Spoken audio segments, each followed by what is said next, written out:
এক বছরের বেশি সময় ধরে ফিলিস্তিনি আগ্রাসনের পক্ষে লড়ছে মধ্যপ্রাচ্যের প্রতিরোধ শক্তিগুলো।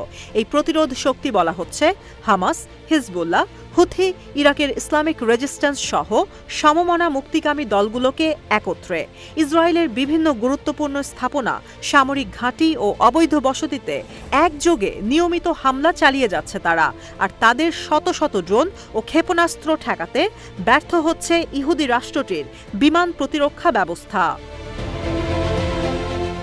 শনিবারও অধিকৃত শহর আল রাশরাশের একটি কৌশলগত গুরুত্বপূর্ণ স্থাপনায় 2টি ড্রোন দিয়ে হামলার দাবি করেছে ইরাকের ইসলামিক রেজিস্ট্যান্স। আল মায়াদিনের এক প্রতিবেদনে জানানো হয়, শনিবার দিনের প্রথম দিকে পরিচালিত এই হামলাটি করা হয়েছে একটি ইউএভি ড্রোন দিয়ে। হামলায় টার্গেট করা হয় অধিকৃত শহরের একটি গুরুত্বপূর্ণ স্থাপনা। সংবাদ মাধ্যমটির প্রতিবেদনে আরও জানানো হয়েছে, এদিন উত্তরে অধিকৃত ফিলিস্তিনি অঞ্চলের একটি সামরিক অবস্থানে আরেকটি ড্রোন হামলা চালায় ইসলামিক রেজিস্ট্যান্স যোদ্ধারা। এর কিছুক্ষণ পরই চতুর্থ ড্রোন হামলাটি চালায় ইরাকি যোদ্ধারা। এবারের হামলায় টার্গেট করা হয় দখলকৃত অঞ্চলের দক্ষিণে ইসরায়েলি একটি সামরিক ঘাঁটি। পঞ্চম ড্রোন হামলাটিও করা হয় দক্ষিণ অধিকৃত অঞ্চলের আরেকটি সামরিক স্থাপনা টার্গেট করে। ইসলামিক রেজিস্ট্যান্স বলেছে, এই অপারেশনগুলো ইসরায়েলের সাম্প্রতিক হামলার প্রতিক্রিয়া। জায়নবাদী সেনাদের সেসব হামলার ফলে শিশু, মহিলা এবং বয়স্ক সহ অসংখ্য ফিলিস্তিনি এবং লেবানিজ বেসামরিক মানুষের হতাহতের ঘটনা ঘটেছে। এক বিবৃতিতে প্রতিরোধ গোষ্ঠীটি ফিলিস্তিনি ও লেবাননের জনগণের সাথে তাদের সংহতির দৃঢ়তা জানান দিয়েছে।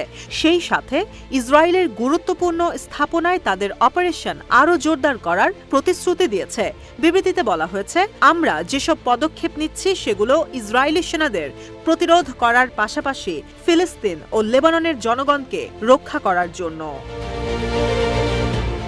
গোষ্ঠীটির বিবৃতিতে ইসরায়েলি শক্ত ঘাঁটিগুলোকে টার্গেট করে ঘন ঘন ও লাগাতার হামলা করাকে একটি কৌশল হিসেবে বলা হয়েছে। এভাবে শত্রুর অবস্থান চিহ্নিত করে নিয়মিত হামলা চালানোর প্রতিশ্রুতিও দিয়েছে তারা।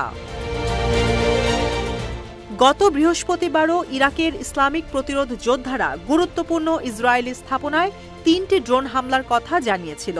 3টি পৃথক বিবৃতিতে ইরাকি প্রতিরোধ গোষ্ঠীটি জানায়, তাদের যোদ্ধারা ইসরায়েলি সামরিক স্থাপনায় ড্রোন হামলা চালিয়েছে। 3টি অপারেশনে উত্তর ইসরায়েলের অধিকৃত অঞ্চলের গুরুত্বপূর্ণ সামরিক সাইটগুলো টার্গেট করে করা হয়েছিল।